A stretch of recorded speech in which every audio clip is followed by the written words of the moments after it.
All right, here's the latest update. I was working on the radio and got the AM working, but none of the other bands worked, and I couldn't figure out why. I injected a signal with the signal generator, and all the bands seemed to be working, except they just weren't sensitive at all. They just couldn't hear anything. They were really, really deaf. So I started looking around, especially down here in the band selections section. This is the band selector knob here, and then it changes a bunch of wafer switches and a whole bunch of stuff down here. So I looked all through there, and I found 8 capacitors that were old waxy types, and those needed to go. So then I thought, oh gee, I just kind of assumed, since I saw these yellow caps, that it had been recapped correctly. Well, it wasn't. It was just the ones that he could reach. The ones that you can't reach are way down inside there. So like I said, about 8 capacitors through here. And so I went to DigiKey and bought some new capacitors, put them all in there. It was like surgery. I mean, it was hard to get in there. Physical surgery with hemostats, like reaching inside and disconnecting things, and it was awful. I had to take the side off.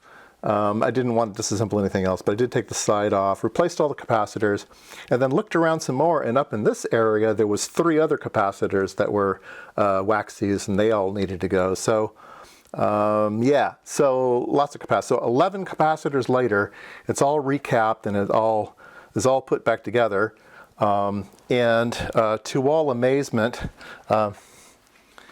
okay, so does it work? So my test is going to be FM.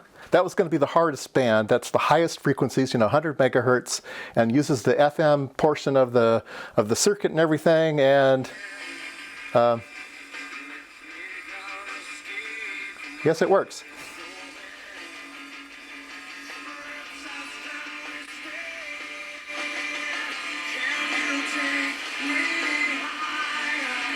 Okay, I don't want to get turned off on or get a strike against me on YouTube, but yeah, there you go. It is actually working.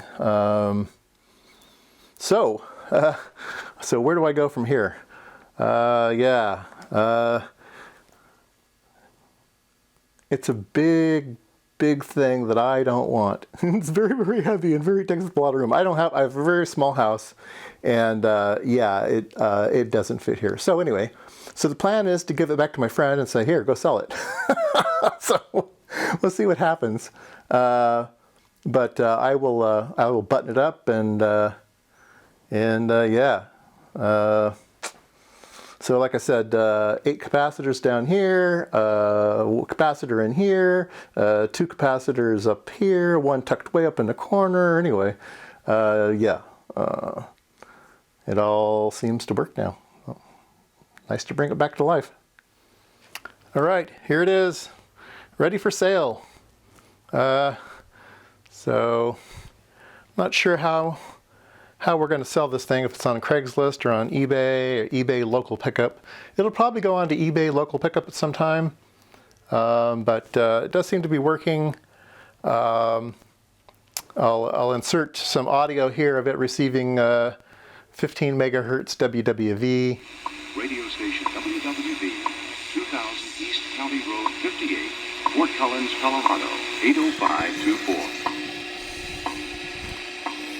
I can't do it when the room lights are on because my LED lights introduce too much static electricity into the signal, and I've only got a 3-foot antenna in it anyway. So with a 3-foot antenna, it's picking up Colorado from California. So yeah, it's doing pretty good.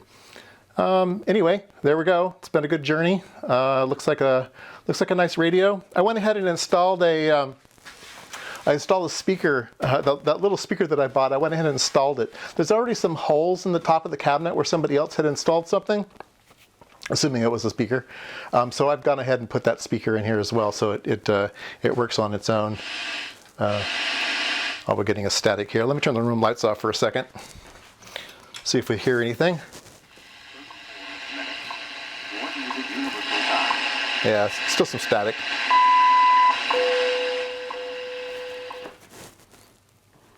All right, hope everybody enjoyed that series. Helicopter SX-42. An oldie but goodie.